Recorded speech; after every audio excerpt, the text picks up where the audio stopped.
Okay, આ તું જોવો છે ને તો આખા મારા ઘરનો લેઆઉટ છે એ અહીંથી અહીંથી આપણે છે ને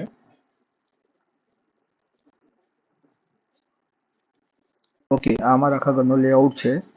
અહીંથી આપણે આ નીચે ગ્રાઉન્ડ ફ્લોર થી ફર્સ્ટ ફ્લોર પર અવાય અને અહીંયા મારું લેન્ડિંગ થાય છે, બરાબર. તો ઈસ્ટ સાઉથ ઈસ્ટમાં E6 પદ ઉપર, સોરી, સાઉથ ઈસ્ટમાં S2 પદ ઉપર મારું લેન્ડિંગ થાય છે, એટલે આ મારી મેન એન્ટ્રી થઈ ગઈ. પછી આ જે છે ને, આ જે આખો એરિયા છે,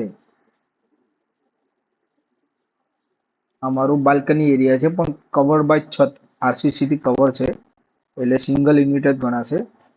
અહીંયાથી ઉપર આ જવા માટે, ટેરેસ પર જવા માટે સીડીઓ છે. અહીંયા એક ટોયલેટ આપેલું છે જે SSW માં પડે છે. આ મારું બાથરૂમ છે. અહીંયા એક ટોયલેટ છે જે SSW અને સાઉથ વેસ્ટમાં થોડું આવે છે. પછી અહીંથી આપણે અમારા ઘરમાં સીધા એન્ટર થઈ શકીએ છીએ, બરાબર. થોડું બધું હટાવી દઉં. હા, અહીંયા તમે આવો એટલે આ લિવિંગ એરિયા છે અમારો, આ વાળો લિવિંગ એરિયા છે. અહીંયા મારો એક બેડ મૂકેલો છે, ડાયરેક્શન તું જોઈ શકે છે, તારે તે જોઈ લેજે. અહીંયા એક બેડ મૂકેલો છે. અહીંયા મારો, અહીંયા કદાચ ગેસ સ્ટવ આવે છે મારું, અહીંયા ગેસ સ્ટવ આવે છે. અહીંયા સિંક છે. આ જે છે ફ્રીજ છે. આ જે છે વોશિંગ મશીન છે. તો વોશિંગ મશીન ઈસ્ટ નોર્થ ઈસ્ટમાં આવે છે આ લેઆઉટમાં.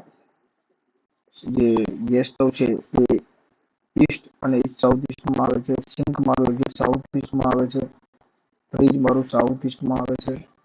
પછી અહીંયા મારો આ બેડ છે જે આખો વેસ્ટ નોર્થ વેસ્ટ ઝોનમાં જતો રહે છે. અને અહીંયા મારું એસી લાગેલું છે, સોરી,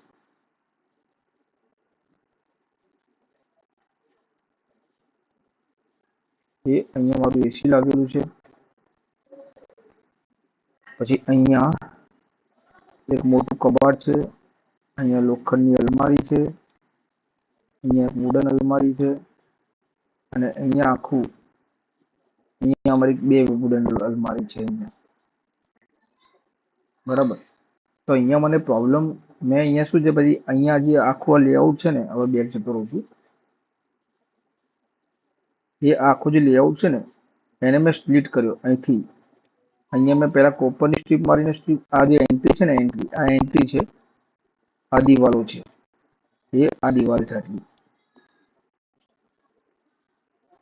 તો મેં પહેલા કોપરની સ્ટ્રીપ મારીને આ બે પાર્ટને અલગ કર્યા હતા, એટલે અહીંયા સેન્ટર જનરેટ થાય છે આનાથી, અને બીજું સેન્ટર અહીંયા જનરેટ થાય છે, અને આ સેન્ટર અહીંયા છે હાલમાં, બરાબર. એટલે અહીંયા મેં કટ મારી, એટલે મેં કટ મારવાનું રીઝન શું હતું કે એક તો મારું આ જે ગેસ સ્ટવ છે ને એ ઈસ્ટ અને ઈસ્ટ સાઉથ ઈસ્ટમાં આવે છે, અને મારું આ સિંક ખરું ને એ સાઉથ ઈસ્ટમાં આવે છે. બીજું કે અમારો બેડ છે ને એ વેસ્ટ નોર્થ વેસ્ટમાં આવે છે. એટલે આ થોડું પ્રોબ્લેમેટિક લાગતું હતું, એટલે એના માટે મેં અહીંયા કટ માર્યું, બરાબર. કટ મારવાથી શું થાય છે બતાવો, બોલ. આપણે જોઈશું કે અહીંયા જે કટ મારી મેં પહેલા કોપરની સ્ટ્રીપ મારી હતી, પછી કાઢીને એસએસની સ્ટ્રીપ મારી, બરાબર. એટલે બે ઝોન બની ગયા. હવે બે ઝોન બન્યા પછી બે એરિયા અલગ થયા પછી આ વર્ચ્યુઅલ કટ માર્યું છે. કેવું દેખાય છે એ આપણે જોઈ લઈએ. તમે અહીંયા જોઈ શકો છો કે નોર્થ મારો છે ને, નોર્થ એક્ઝેક્ટ અહીંયા લેન્ડ થાય છે, આ યાદ રાખજો, બરાબર. હવે ઓકે, હવે આપણે જેમ આગળ એક્સપ્લેન કર્યું હતું, આ મારી એન્ટ્રી છે, આ મારું ફ્રીજ છે, અહીંયા મારું સિંક આવે છે, અહીંયા મારું ગેસ સ્ટવ છે, અહીંયા મારો બેડ આવે છે, એવું મેં તમને એક્સપ્લેન કર્યું હતું. હવે કટ કર્યા પછીનો જે લેઆઉટ છે ને એ છે, બરાબર. તો મેં અહીંયા સ્ટ્રીપ મારી, જેનાથી હું એવું ઇમેજિન કરું છું કે જે મારું સેન્ટર અહીંયા હતું એ અહીંયા શિફ્ટ થઈ ગયું.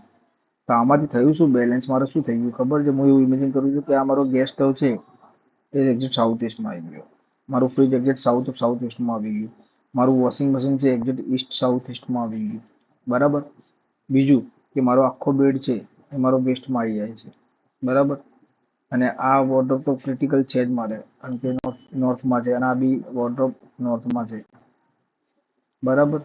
એક આ મારો એક આ પર્પઝ હતો. અને બીજું બતાવું તમને, બીજું મારું સેન્ટર તો આ વાળું.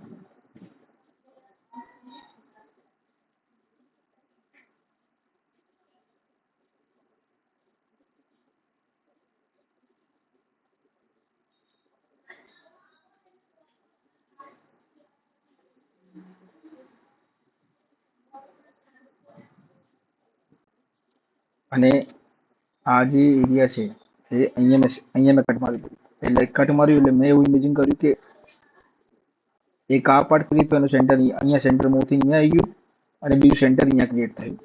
બરાબર. તો અહીંયા જુઓ તમારી ઈસ્ટ સાઉથ ઈસ્ટની એન્ટ્રી, ઈસ્ટ સાઉથ ઈસ્ટમાં ઈસ્ટ 7ની એન્ટ્રી થઈ જાય છે. મારું વેસ્ટ નોર્થ વેસ્ટમાં ટોયલેટ આવી જાય છે અને અહીંયા એક ટોયલેટ છે ને એ મારું વેસ્ટ સાઉથ વેસ્ટમાં આવે છે. એટલે આને મેં આ એન્ડની પટ્ટીથી સ્પ્લિટ કરેલું છે. બરાબર. તો આને આપણે ધારો કે આ જે સેન્ટર છે ને, આખું જે ઘર